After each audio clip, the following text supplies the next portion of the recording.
Hi, Dr. Batiste, and welcome to the Real Truth About Weight Loss Summit. Thank you so much for being here. Thank you for having me. It is my pleasure. As I'm sure you know, heart disease is the number one killer of both men and women in our country. How does a person's weight affect their chance of developing this disease? Wow. You know, there's so many, it's so integrated in terms of the relationship between one's weight and really more so the reason why they have the weight plays a significant role in their development of coronary artery disease.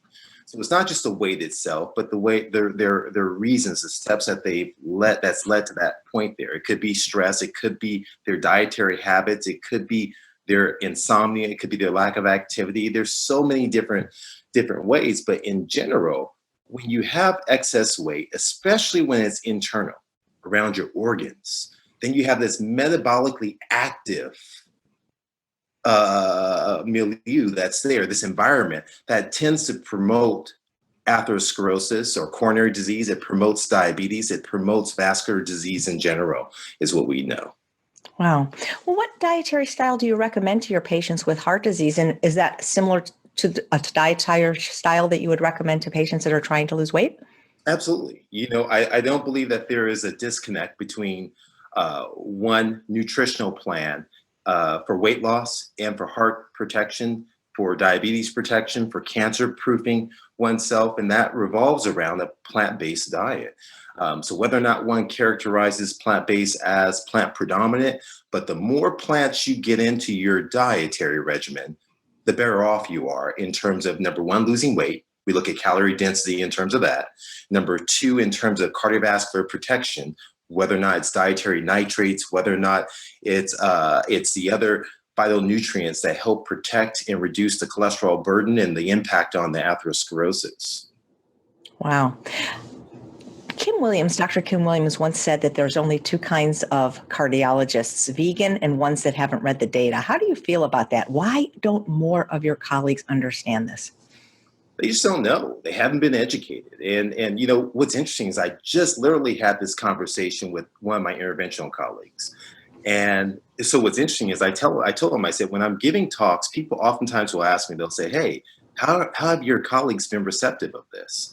And I said, they're pretty embracive. And he said to me, he said, when I first heard you, I was like, that's baloney. There's no evidence about it.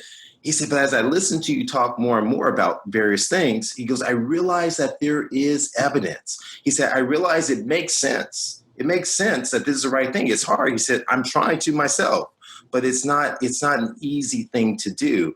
And so in terms of my colleagues and their receptive nature, they're increasing, but it's based off of knowledge. And so we aren't given that. And so we're like everyone else in the world. If it's something that you're unfamiliar with, all of a sudden you put a hand up and you say, no, I don't believe it. It can't possibly be true because, number one, it has not been within your vantage point from an education standpoint. It hasn't been in a vantage point from a research standpoint. And so there's this sense that it can't possibly be true. A pill must be better, a procedure must be better, and that no one can possibly adopt this type of lifestyle that will result in major changes. But I will say that I partially, and I love Dr. Williams, I'm going to disagree from the standpoint and don't throw darts at me. I hate the word, the terminology vegan, because as my son said, Oreo cookies are vegan, Daddy. And so, and the thing is that what I find is that most people are standard American diet, vegan style, standard American diet, vegetarian style, standard American diet, gluten-free style. And instead, let's get to the bottom of things. Let's get away from the diet and let's get into a lifestyle, a plant-based lifestyle where it's plant predominant and it's unrefined. It's closest to its natural form and state as much as possible on a regular basis. So I know you have this monthly class at Kaiser, and I think you even do some cooking. So what do you want your patients to eat, both for preventing and reversing heart disease and finding their optimal weight? Absolutely. So I always tell people this. I say, if you think of food, take out the emotion, take out this relationship, because we're all emotionally tied to food. Is the food health promoting or is it disease forming? Is it health promoting or is it disease forming? So I encourage them, vegetables, fruits, Whole grains, beans, legumes, nuts, and seeds are the basic components. When you look at our carbohydrates, and we talk about our starchy and non-starchy carbohydrates from that standpoint, have robust amounts. If they're rich in fiber, they're going to fill your gut. They're going to make you satisfied. They're going to give you the nutrients you need in order to shrink your waist, shrink the plaque at the same time, and eradicate the ill effects from diabetes. So, I mean, that's really the goal and where I promote the patients towards. And it's just more of a mindset of teaching them, understanding that there is a why behind it, and then to follow that up with the how do I do it on a regular basis and make it simple. Why does it have to be so hard? You know, I may not be a skilled chef, but you know what I can do? I can use frozen brown rice. I can use potatoes. I can use beans. I can do some basic things. I can get frozen vegetables and I can have a complete meal in an instance that's going to be health promoting. And that's the key. Well, how are these health promoting foods helping your patients reverse their heart disease or preventing it in the first place? And how are the standard American diet foods causing it? Because a lot of people don't believe that that's the cause of heart disease. They think, oh, it's genetic. Yeah, and the thing is there can't be enough studies. So number one, in terms of telling us over and over again that the foods that we eat, our lifestyle plays a role. Oftentimes people believe that they're destined. Their DNA is their destiny, that they're destined to be obese. They're destined to be destitute. They're destined to have heart disease.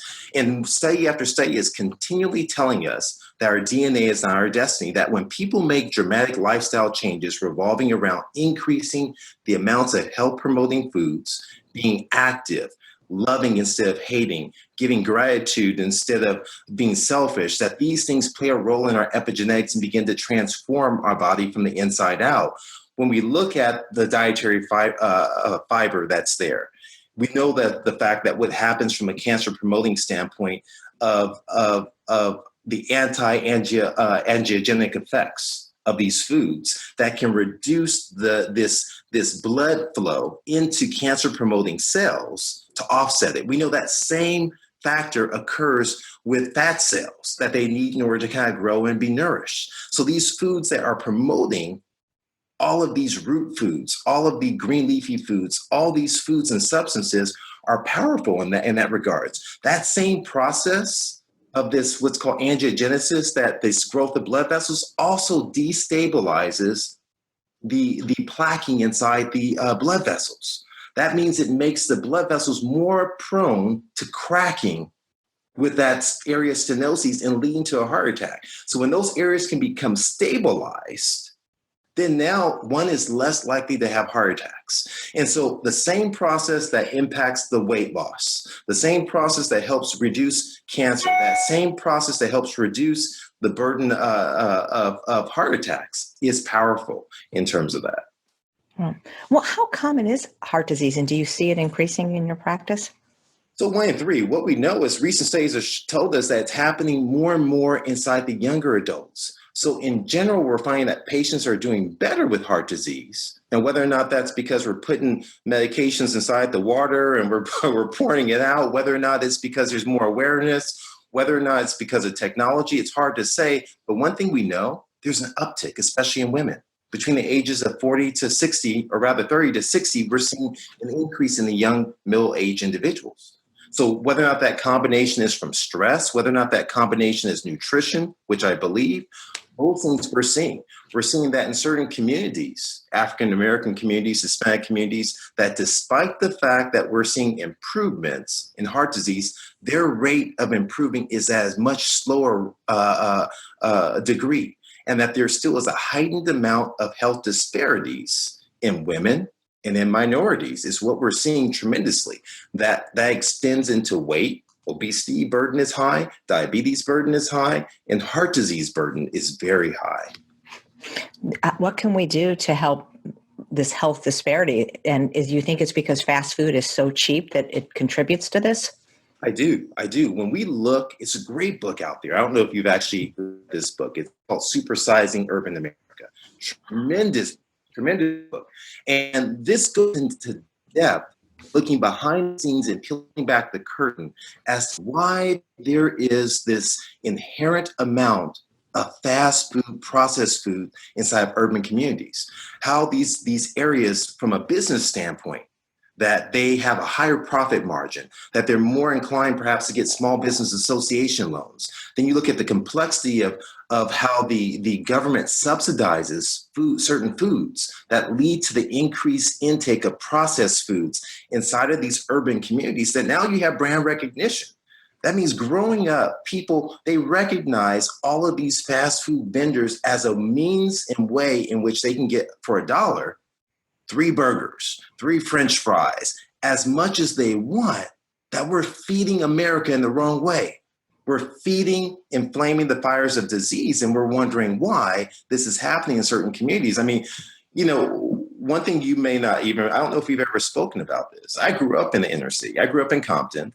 And so I never forget as a kid growing up and my dad having to drive 20 miles away to an affluent neighborhood to get adequate produce that was cheaper and higher quality. Now, what about those individuals who never, ever, ever knew that they needed to eat healthfully? What about those individuals inside the communities that I grew up in that did not have access to drive elsewhere? What about those individuals who felt this is their destiny? And so I feel a burden that we have to kind of reach out and educate. I believe that we have to do something on a greater scale than even beyond just educating and showing how to do it through teaching in cooking schools. But really, we need to start being active on a political level to say we have to stop this endless subsidizing of foods that are killing us. And then we funnel it back into industries that make a profit, right?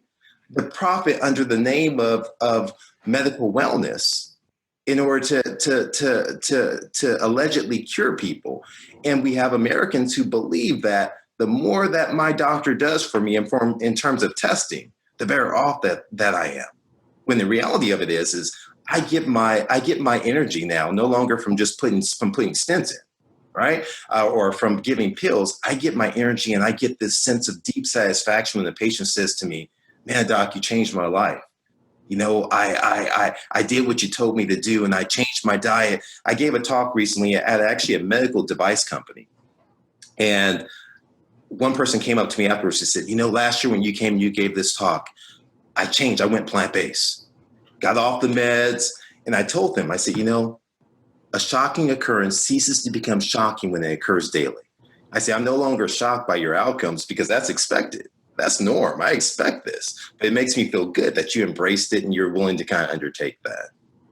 That's incredible. And what you talked about the racial prejudice with the fast food, one of the experts on the summit, Dr. Joel Furman, actually wrote about extensively in his new book, Fast Food Genocide. And there's a man in Los Angeles named Ron Finley who says that there are more deaths caused by the drive-through than by the drive-by. Absolutely. Absolutely. There's been a lot of talk and discussion over the past several years in terms of lives matter, Black lives matter, various lives matter. And the key is, I think, as people, right, as a human race, which is we're all one, we need to look at that lives matter. That means that it should not be a difference in the basic inalienable rights of everyone to be healthy. Right? Their ability to have access to foods, to teach them about foods that, this is not your heritage of eating fast food, of eating fried intestines or doing various things. That's not a heritage that anyone has to have. It's, let's give you a legacy of health and wellness. And why not promote that in a different way that gets out there and start at the level of the schools? The schools and once again, the government subsidies. I think it's criminal. And so we have to, and I don't have the answers with all of it, but I definitely feel burdened that we have to do more. And I agree. And I think it is criminal. And, I've spoken in some of these food deserts and they say, well, we can't afford the healthy food. And I understand not everyone can afford to go to Whole Foods and buy organic produce. But some of the food that we want the people to eat to get well, to lose weight, rice and beans, for example, they're cheap. They're not expensive. And I find that even when people had a period of their life where maybe that's all they could afford was that fast food, because it's so addictive, even when they are able to afford healthier choices, that that taste preference was set. Can you talk a little bit about that and the food addiction aspect of these fast foods, these processed foods, Yeah, making them customers for life, regardless of their income? absolutely. You know, and Michael Moss's book, I think he shed a tremendous light really on, once again, peeling back the curtain of what goes into these companies doing just what they're set out to do, which is to make a profit. Now, if I'm making a profit, I need to make my version of whatever this food's like substance is more appealing than another brand's. Now, if it's more appealing, that means that I have to make that desire to go after that food much more attractive.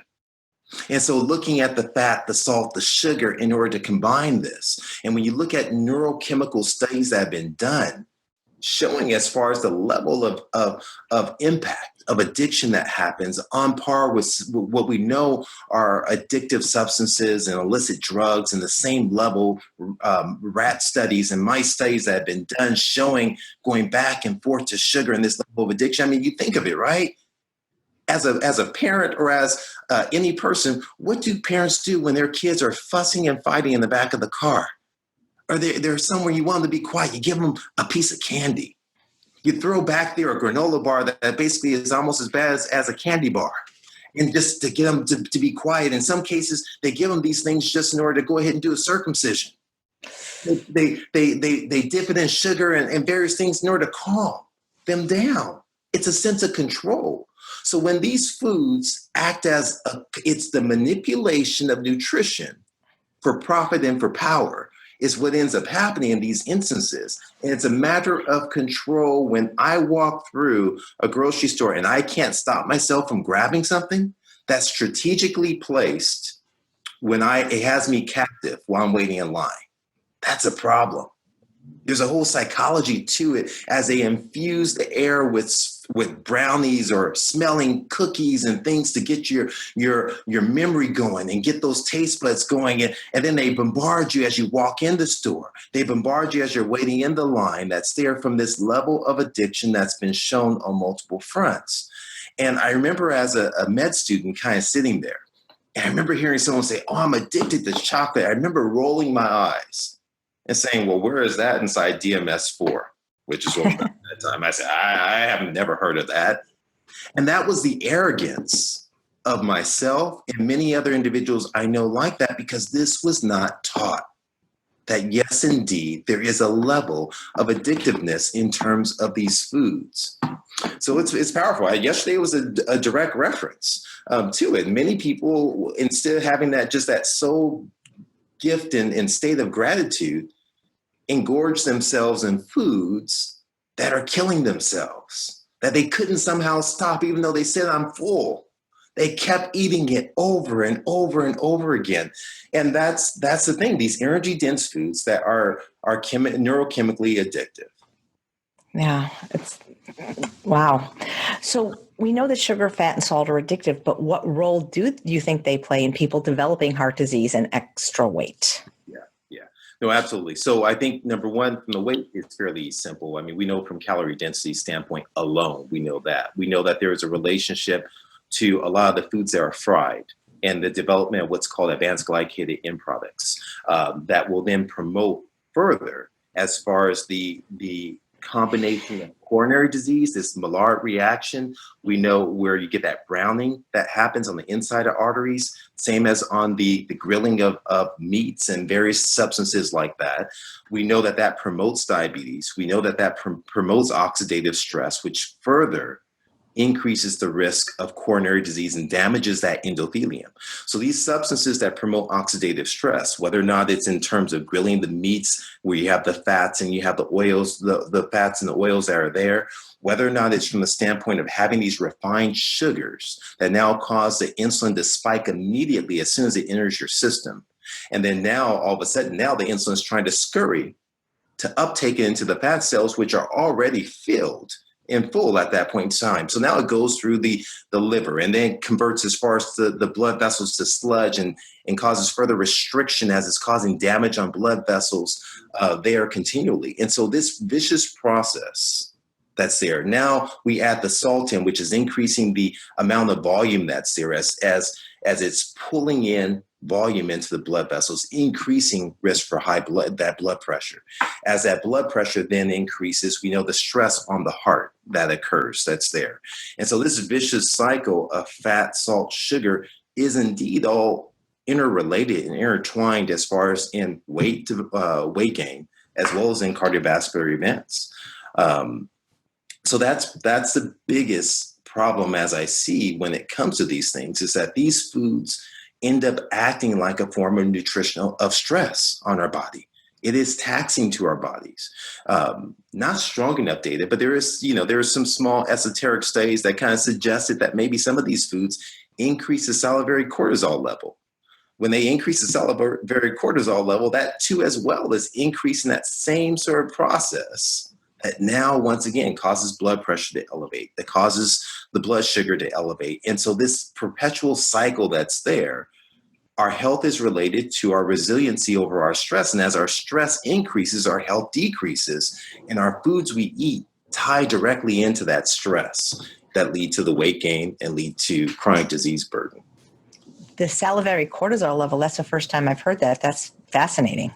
Yeah, I wish there were more, and I've seen a few small studies that kind of inferred really about small comparative studies, looking at animal product intake versus plant-based sources and seeing an uptick in the salivary cortisol levels in those individuals who ingested animal products, fried and so forth.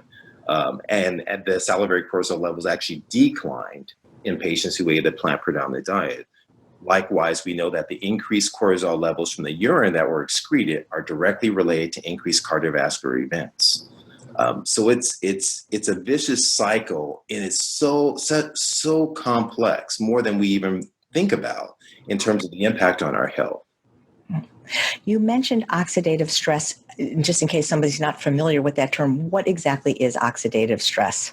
No, that's a great question. And so, here's the thing. Like, you're always such an outgoing, great personality, right? With a beautiful smile. And so when you're there, let's say you walk into a place and you're happy, you're on this high, and you're just going around greeting someone, and someone is deathly mean to you. They walk in and they're just mean.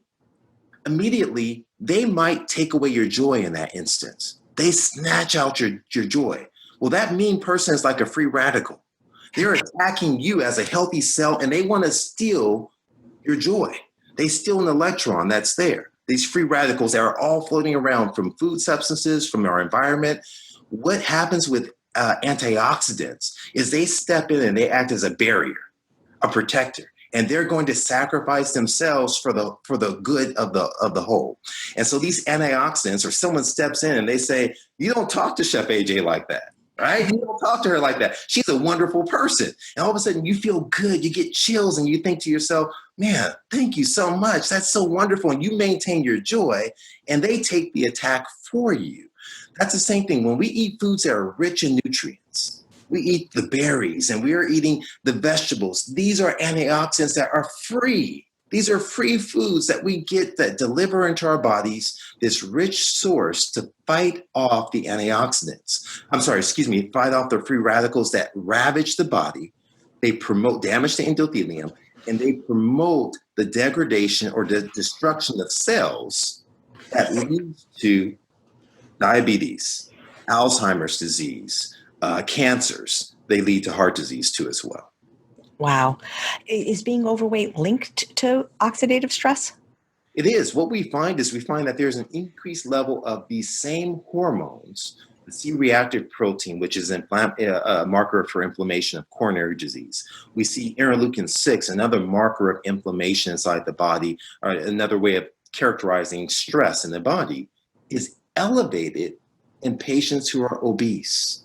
We find that those levels decrease as weight is lost, right? So we know beyond a shadow of a doubt that it's not by any means necessary. It's not the ends do not justify the means. We have to do it the right way, right? And so a person has to ask themselves, what is your primary question? Because the one question I get a lot of times is, does it matter what type of diet, or I hear someone loses weight by a keto diet or a paleo diet or a chicken soup diet or a grapefruit diet or this diet or that diet.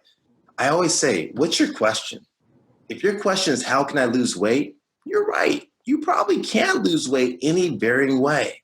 If your question is how can I be healthy? How can I solve the problem? What is the root problem that I have? Then we know the answer pans out that it's a whole food plant-based diet. It's what we find. How is that? Yes, it'll help you with weight reduction, but it is the sole lifestyle course that has been shown consistently in terms of chronic disease reduction. And that's really what one's ultimate goal is in order to kind of reshape their outside by reshaping their inside first. And that's where it becomes important. Wow, I love that. Thank you. So we know that in some people, the first sign of heart disease is sudden death. So how do we prevent heart disease? What are the symptoms? How do we know whether we're overweight or not? How do we know if we have heart disease? What should we be looking for? No, that's great. That's great. Absolutely. We know that in nearly 50%, 40% of men and women that their first symptom is that of sudden death is their first symptom. We know that most women are silent. And we're seeing an increased amount of people, especially once again at middle age, who are having silent heart attacks. So much so, there's one group of doctors who specialize in kind of dissecting the body after death, and these are called pathologists. And they have found that when someone dies of sudden death, it's not their first event. They see layer upon layer of healed heart attacks before the one that ends their life. And so women oftentimes may not have any symptoms. It may be a little bit tired. Could be a little bit of nausea. It could be a little bit of back pain. It could be any varying symptom. It could be a little bit of shortness of breath. It's not always that classic chest pain going to the neck and to the jaw. It can be something or nothing at all. We know that this begins before the age of 10 and progresses. We know that there's individuals, my nephew is in the military. He looks, incredible. He makes me want to work out when I see this guy. I just saw him yesterday. He's in incredible shape.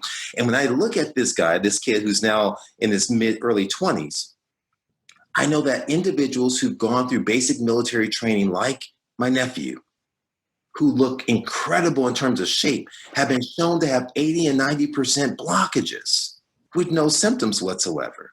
So we know that there is no intervention. There's only prevention. Right? There is no prevention, rather, there's only intervention. So we have to begin in childhood. We have to make a concerted effort from the time someone is born until the time that they are older to make changes. But just because you start later doesn't mean it's too late. The more effort you put into it, the more results you get. And so we all are inclined, once again, to eat these health-promoting foods in order to truly prevent. And food is a central component of how we can make a course towards changing our outcome in terms of dying from a sudden heart attack or requiring a stint in the state of emergency, right? In emergency, it's just like changing a tire. If your tire blows out in the freeway, you got to change it. But guess what? You don't have to do. If there's a nail in it, you don't have to necessarily, you can get the nail out and you can fix it and make changes to the way you go about it. You can choose not to drive over nails. You can choose that when that little light comes on, says your tire is a little bit low, to inflate it and take those precautions. That's what we have to do now. We have to make these precautions and these changes right now in terms of our lifestyle. So I guess your motto would be prevent, not stent. That's right. I love it. I'm gonna have to steal that one. I like that. I might have stolen it from somebody else, but it's incredible that children are developing this disease at as early as 10 years old. Yeah, it's there. You look at it, right? We're seeing more and more diabetes, what was formerly called type 2 or adult onset diabetes. We're seeing this in kids. There is a young lady who attends school, my daughter once knew, who hates vegetables. She will not eat any vegetable, period. She will not eat any fruit, period. And so you look at an individual who will not ingest health-promoting foods and is eating highly refined, processed foods. What do we expect their fate to be? Are we surprised if they develop diabetes, obesity, heart disease at a young age? Are we surprised when these things happen that then they turn to surgical interventions to shrink their stomach in order to lose weight and they go back to eating or drinking the similar type foods? No, we have to kind of get to them and educate them and let them learn and say, hey, you know what? We have to cleanse their palate and transform, give them an opportunity to reset and to really get into it. I think that's important. I think we also have to do it with love and understand that people are at different places in their life and understanding, and that I want to inch you towards an improved state of health. And some of you, I want you to run there, but sometimes you have to crawl before you walk, before you run. But we got to get you moving somehow. Wow. So once somebody has heart disease, and let's say they're not willing to make these dietary changes, does just the fact that they have heart disease, or maybe they're taking the medication for heart disease, like not that there's a medication for it, but they're taking statins or things like that, do either the disease itself or the medications make them more prone to developing other diseases?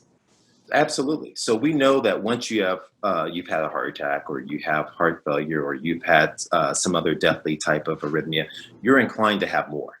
We know that. We know it's just a matter of time before you come back. We know, as a matter of fact, 25-30% of every heart attack that's accounted for annually is due to a second or repeat event that occurs. We know that there is a direct relationship, once again, towards the diabetes, and we know the relationship between some of our medications to offset it, and that there has been shown to be a correlation between ill effects of diabetes and or cancer with taking of some of our therapies that we have.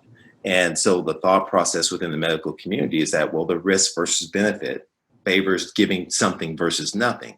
But I'd say the risk versus benefits favor, let's do the less risky approach first. That's going to be the most beneficial, which is lifestyle. Now, what the question that oftentimes I'm faced with by individuals who know where I stand in terms of this is, they'll say, well, do you prescribe this, or what do you do for those patients who resist? Well, it's like anything else. I think one has to have true informed consent. They need to understand that there is a way apart from taking the medications. There is a way apart from the procedures in order to achieve an improved state of health. And so we do live in America, and so people are free to make choices that are detrimental to their body, unfortunately. But there is a way to prevent having the ill effects of these pharmaceuticals and these stents and the repeated procedures through lifestyle. That's the key. Yeah. Amen. So in the movie Forks Over Knives, Dr. Terry Mason says that impotence is the canary in the coal mine, and that erectile function is often an early warning sign of heart disease. So could you explain why that is? And is there a link between being overweight and having erectile dysfunction? No, it's a great point. What we know is roughly about 40 to 50% of men who have erectile dysfunction have concurrent coronary disease. Coronary disease is a piping disease, right? That means that you have this whole entire phenomenal network of blood piping and vessels throughout the whole entire body from the head to the toes. And we focus on the heart as one, but this heart disease can manifest elsewhere as a stroke. It can manifest elsewhere as pain in your calves or peripheral artery disease, or it can manifest elsewhere in terms of blood flow to the sexual organs, and leads likewise to impotence. And that's a key feature. So once again, this process, this interconnectivity between our weight and the things that lead to this, that lead to erectile dysfunction and coronary disease, can be all intertwined with our foods. And once again, that same thing with the salt, the fat, the sugar, this impact on the endothelium. There's studies that actually show that this endothelial disease or damage, and Dr. Esselstyn is great in describing this thing called the endothelium. I call it like my Superman lining that's there, right? And we have things that are either going to feed it or act like kryptonite to destroy it there, And so this endothelium is the same issue. When this is a marker of disease for impotence, it's a marker for stroke, it's a marker for diabetes, and we know that is impacted directly by the oils and the fats. We know that it's degraded by high blood pressure that is supported and nurtured by salt intake. We know that it's degraded and disrupted by diabetes, which is, once again, by that fat and by these processed foods rich in refined sugars too as well. So there's absolutely a relationship between all of them. Right. Well, what actually causes a stroke? So strokes can be caused by a couple of things. One is you can have bursting of a blood vessel, and that leads to what we call hemorrhagic stroke or a bleed. Then you can have where basically the same thing is you can have an acute shutdown of a vessel or an embolic stroke or where the vessel actually narrows like a heart attack and blood flow is impeded from going to the brain. When that happens, you have an area of a brain that when it does not have blood flow, it dies quickly, similar to a heart attack. A brain attack and a heart attack are very similar, just in different organs. The brain versus the heart is essentially what happens. And so once again, the same identical process that occurs there can be reversed. Not the ill effects once you've sustained a stroke, but the process of impacting it before you develop a stroke is the key. High blood pressure leads to stroke. High blood pressure leads to kidney failure. High blood pressure leads to heart failure. High blood pressure was the thing that killed my father-in-law, basically, as a result of kidney failure from a young man and eating these and propagated or flamed by some of the foods too as well. Diabetes, the same thing that killed my father in that same year as my father-in-law. It was crazy part was that both parents, fathers, for my wife and for myself, became a statistic the same identical year of preventable diseases. I'm sorry about that. Vascular dementia and Alzheimer's, they're also linked to being overweight or obese. And if so, how is that? Well, when you look in terms of vascular dementia is a similar way to saying small strokes that occur. And so when you have these small strokes or you have these areas of narrowing that happen and very silently, these are little silent attacks on the brain that you may not be aware of that are happening. Could be memory deficits, maybe nothing whatsoever, and they accumulate over a period of time that then impact the frontal lobe or the front part of the brain and significantly lead to memory impairment, cognitive impairment, that now someone isn't able to process things the way that they normally would. These are all tied back into a similar process that once again is there this metabolically active area. You know, there's this concept of thin on the outside, fat on the inside, but we also see this occur in morbidly obese individuals where your intestines are covered with this fatty-like material that's there, that's metabolically active, and that leads to this propagation, once again, of the diabetes, the blood pressure, and these things cause detriment. These same issues, this Alzheimer's, we see a distinct link, right, with the endothelium Alzheimer's disease development. And that's why there's growing research looking at the impact of these rich antioxidants, stabilization of the endothelium, in the improved or diminished incidence of Alzheimer's. You've mentioned this metabolically active fat a few times. Can you explain the difference between subcutaneous and visceral fat? And is one of them worse for our health and for our heart? Yeah. So visceral fat just basically means like it's on the organs itself. And so whereas the subcutaneous is what you see. So you'll see something which is just directly under the skin, and you may see the little dimples in men or in women, or you'll see the excess fat that's there or the rippling that's there. The visceral fat you may not see at all. A person can appear dramatically thin on the outside and appear all as well, but we know 10 to 25% of people may have still an increased amount of visceral fat, which means covering their internal organs. So, you know, back when I was a kid growing up, I remember you go to the grocery store, and obviously now society has evolved and we're using less and less of plastic bags, but they would put like frozen vegetables in a small plastic bag. They put that bag inside of another plastic bag that was there. So you had almost like this double lining that's there. So when you have visceral fat, you have these two layers over every organ system, just like that.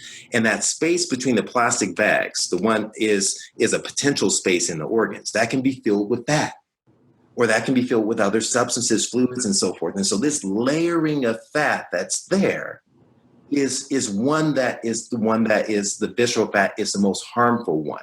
It's not detected by by examining someone. You'd have to perform in special testing, MRIs, and various things in order to kind of really delineate the visceral fat. Now, I don't recommend that folks go out there and ask for an MRI to kind of assess their visceral fat, because you don't want the excess radiation unnecessarily. You don't want that sort of thing from MRIs and CT scans unless you really absolutely have to have it.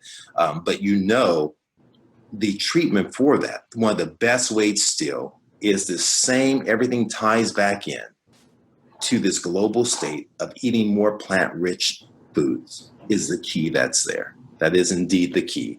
And that same process I alluded to earlier in terms of angiogenesis, in terms of these active inflammatory components that are definitely tethered to the increased weight that we know lead to vascular dementia, lead to heart disease in terms of interleukin-6, C-reactive protein. These things are markers of inflammation which destabilize the plaquing that builds up inside the body, damaging the endothelial cells, leading to increased uptake of atherosclerotic plaque and destabilization. If I understand you correctly, even people that are thin can have this visceral fat, correct? So just being thin does not make you heart attack proof. Correct. Absolutely not. Being thin doesn't make you heart attack proof. Running and exercising solely, it's not just one thing. It is entirety, really your approach in terms of the foods that you fuel your body. And having more health promoting foods, 100% is ideal, right? Because this is all a game of insurance. Insurance doesn't guarantee you. Investing in your retirement doesn't guarantee you will be free of any disease in your life. What it does is it tells you that the odds are heightened in your favor. And that's what it's about. It's saying, how can I increase my odds, right, to win that super lotto, to be financially stable? And that is through nutrition, supported by sleep, activity, loving instead of hating are the goals. Right. Well, we've talked a lot about nutrition, but how important is exercise to someone who either has heart disease or is trying to prevent it or reverse it? Yeah, I mean, exercise is basically it's going to be that fuel it's going to help kind of spur on and energize your weight loss approach. It's going to help improve in terms of diabetes, blood sugar control. Walking 10 minutes after your meal and so forth can help the metabolism of blood sugar too as well.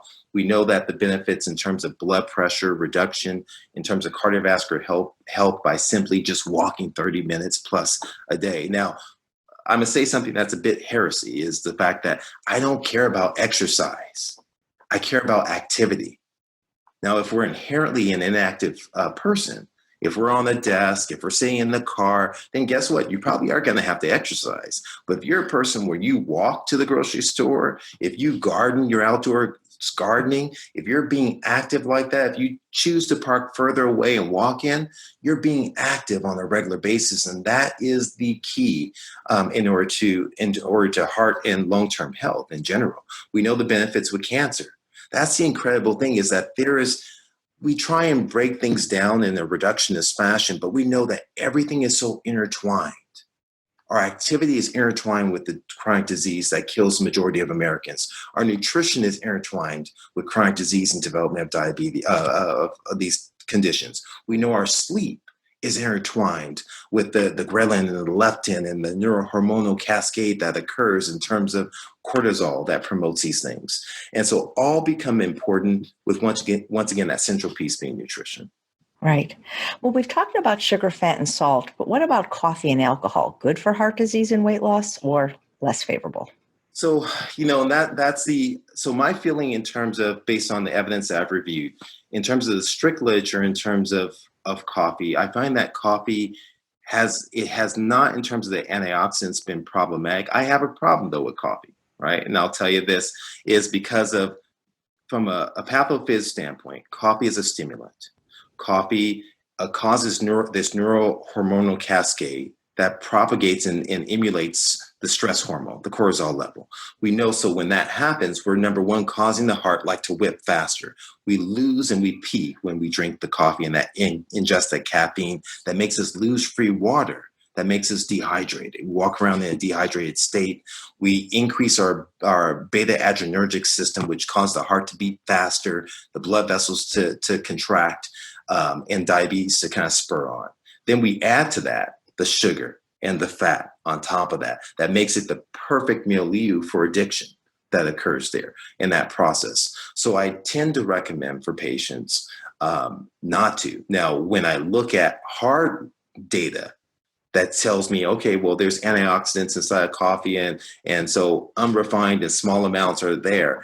But that small amounts is like saying one small postage stamp of dark chocolate. I don't know very many people who can have just one small postage stamp of dark chocolate there. So that becomes problematic. Right. And what about alcohol? That people Now, say, oh, drink red wine. It's got whatever that's called, resveratrol. resveratrol. Yeah. And so there's enough data that tells us a relationship with certain malignancies and cancers with alcohol ingestion. We see resveratrol can be obtained from nuts, from seeds, and from some green leafy foods for the benefit there. I strongly advise against, number one, someone drinking alcohol for their health. We see more and more. And I understand that the problem in society is that we hear these conflicting pieces of evidence that tell us do it, no, don't do it, don't do it. And so once again, I'd say soundly, do we know beyond a shadow of a doubt that it's health promoting? I'd say no. There's enough evidence. We see the relationship with certain adverse effects. We know there's a relationship that individuals who develop heart failure and cardiomyopathy, we tend to almost always tell them to stay away from alcohol. At that point, there's some alcohol to develop a heart failure. And so I tend to recommend against alcohol in my patients. And for those who don't, once again, it's the same thing, 6 ounces. 6 ounces. That's not even one cup, right? And we see most are drinking far in excess of that. Is what they're doing under the guise of saying this is for heart health, which is not the case. Right. And even if it were, which I agree with you, it isn't, I don't see it being favorable for weight loss. No, it's excess calories. These liquid calories or empty calories that we're ingesting in with little nutritional benefits make it inherently a less healthful food. Right. You had mentioned your daughter's friend that will not eat a vegetable. That seems to be the case with a lot of people. You know, Dr. Esselstyn, who I interviewed for this summit, talks about getting his cardiac patients to eat a fistful of greens 6 times a day. Why is the food that is so difficult to get people to eat so important for health, for weight loss, and especially for heart disease? Yeah, it's the honest truth is what I feel is the fact that with our engineered foods that we have that basically supercharge and reconfigure our taste buds and our neurons in our brain for the things that we desire and this bliss point that's there. And we alter it completely. Where when we have these refined sugars that now no longer are blueberries sweet to us, our apples sweet, our grapes are sweet to us. When we have these things and we have these heightened sense of fats and of salt, that now when we go and we try and engage and we can't appreciate the flavors and the taste of green leafy vegetables. And so now all of a sudden we're saying this is abnormal when instead it should be normal. These foods that have all the health promoting benefits, and we have these manufactured foods that have vitamins put back into them that in isolation have never been shown because we think we're smarter than what we are. And when we do the breakdown reductionist model and we say, well, let's just put vitamin A, vitamin C, vitamin E inside of these areas, magnesium and potassium, they are not as metabolically active as when they are combined inside their natural state. And so how do you do it? I try and go after simple approaches for the kids. So when my daughter's friends come over, I try and hit them with soups, smoothies, and salads as much as possible and try my best to kind of hit them to get some form of vegetables in to open that door back up to say, you know what, it can be tasty. There's ways in which we can get a banana and ice cream that's there, or we can have a smoothie that's there that I introduce the green leafy vegetables and I move them along that pathway by having frozen fruit rather inside of it with it to get them embracing it. Nice. So obesity is linked with inflammation. What's inflammation? What causes it? And is there also inflammation linked with heart disease? There is this whole process of inflammation. It's interesting. We all have inflammation. So the way I think about heart disease is you think about when you're adolescent, and some of us we still get them now. Is if you were to get a pimple, right? And you get this pimple that's there, and it's how do we know it's inflamed?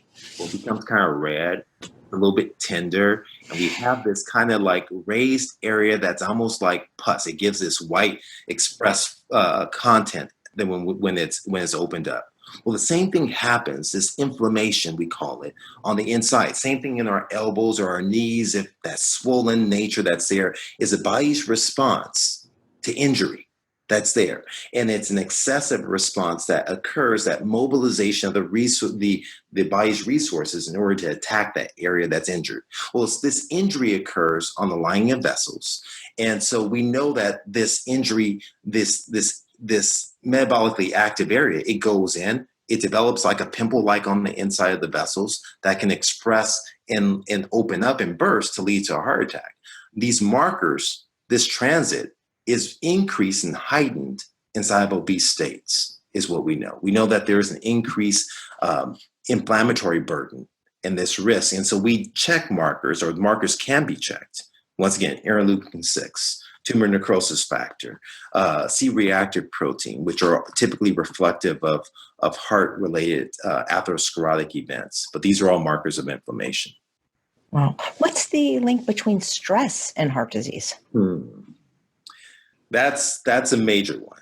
You know, when you're stressed, number one, when we see this stress, there's so many different things that happen when you're stressed. We can start first. Stress and heart disease and obesity are interrelated because what's stress spelled backwards? Desserts. Right? Stress spelled backwards is dessert. So what do people oftentimes do when they're stressed? When you're stressed, you go after those high fat, high content foods that are fat, salt, and sugar. What do we do when you're stressed? You start off the day and you have this empowerment. I'm ready to attack the world. I'm going to be healthy today. By the end of the day, after you've been fighting with your spouse, you've been fighting with the boss, you've been fighting with the kids, your willpower is denuded. And now you're stressed and you give in that moment, and you start kind of increasing it. So now all of a sudden we see too as well, there's an increase. Baba Sheev did this up in Stanford. You probably have heard this little Smalls trial that he did, and he kind of looked at folks who got stressed and they were more inclined to go after the high fatty brownies and so forth, as opposed to eating the bowl of fruit. And we know that this is impactful. So when we look at the stress, we know that there's an increased inclination towards eating unhealthful foods, and it tends to beget more unhealthful eating. We know too as well that this process, when you're stressed, you get less sleep. You worry. So you're staying up at night. So now all of a sudden, your ghrelin, the hunger hormone, the leptin, the satisfied hormone, get thrown out of whack, and you get the munchies. You stay up late and you're having the munchies as you're worrying. Now, as you're not getting that sleep too as well, that cortisol level increases. And we've spoken about this already, the relationship with diabetes and high blood pressure with that cortisol that then further begets more insomnia that happens. And this heightened strain on the heart, stress is so impactful that stress can lead to a broken heart syndrome, a stress-induced cardiomyopathy, that you may feel the sense that you're having a heart attack when your arteries look okay because you get this surge of stress hormones that essentially paralyzes the heart. And now that when the heart's paralyzed, it doesn't contract well. And when that happens, that's when the sirens happen. Everyone comes, right? You get the ambulance coming for you and everything else when you have this acute stressor that happens. And so there is an innate relationship between stress and heart disease, and stress and chronic disease burden too as well, and this unhealthful eating. Yeah. Now how to mitigate it, that's the question. Yeah. And and I'd say how to implement it. We know the right thing. Everyone on earth knows the right thing they should be doing, right? If you take the emotion out of it, of what you like to do and what you should do, that's where the line is drawn. You know, I like to quote oftentimes Bruce Lee, who said, knowing is not enough, we must apply. Willing is not enough, we must do. A lot of people know, but they don't apply the knowledge that they know. A lot of people say they're willing, they have to actually do it. is the key thing, and kind of being about it becomes important. I just wonder that so many people do know, but do you think the fact that so much of what so many people eating are addictive foods that it seems like they just can't make the change? I absolutely believe that they can. It's overwhelming. This intermingling between our high stressed society. We're stressed. When they look at the number one causes of stressors in the United States, and obviously it's around the same thing. It's relationships, it's work, it's finances, it's political climate. Stress is so powerful. I mean, that's the reason why I believe, and everyone has a little saying with it. But oftentimes when I lecture, I believe solely that our health is equal to our resiliency divided by our stress. And as our stress increases, right, whether or not it's in terms of life stressors, nutritional stresses, our health decreases. So, how can we build this resiliency, or nutritional resiliency, emotional resiliency, supportive resiliency becomes the key thing because we're going to be attacked by stress. So, when I look at what do I have more control over, I have control over nutritional stress. These things that propagate oxidative stress, that propagate advanced glycated products, that propagate the obesity burden in the United States and chronic disease burden, I can impact that by impacting my nutritional stress. I never forget a patient I saw in the hospital. And so this patient she came and I saw her in the hospital, and she basically, her heart stopped working at home. She was sitting there watching a movie with her kids. And in that moment of watching movies with her kids, they were all laughing and joking. And the kids, all of a sudden, who were teenagers, realized mom wasn't laughing anymore. They turned on the lights and saw her slumped over. The daughter began to go ahead and do CPR in that moment. The other son ran out and called 911. They saved her life in that instance. They brought her to hospital number one, and they did all the testing, could not find any problems. Her heart function was normal, could not realize why her heart stopped beating in that moment, and she began to twitch. And so when I saw her, she was blessed, and she was able to kind of completely have her memory intact. I saw her back in the hospital once she got all the appropriate care and treatment, and she looked at me with tears and said, "What was it worth? I ate healthy, I exercised, I love my family, I had support from my religious group, and it wasn't worth anything." And I might as well not have done anything. I stopped her and I said, "Listen, don't you know that you were probably building your resiliency, that you had enough credits in there to counteract the stressors of life that are going to happen? There are going to be things that are going to impact you, that you're able to maintain a healthful state, that you're still here today." I said, "You can't give up on building that resiliency and adding to it. You have to kind of take it to another level. We have to increase the amounts of fruits and vegetables." I'm not saying that would have prevented this event from occurring, but I'm telling you now that what you're doing is building that resiliency. And that's what we have to do, because stress is so powerful. We see it impact, just this society is riddled with stress. 80% of doctor visits are due to stress. 60% of disease burden is estimated in some instances is related to stress. Worldwide, globally, we're seeing 300, I believe it's $1 billion associated with stress, either loss of work, call off from work, family issues, divorces, medical issues that are related to stress. We have to get to this stress.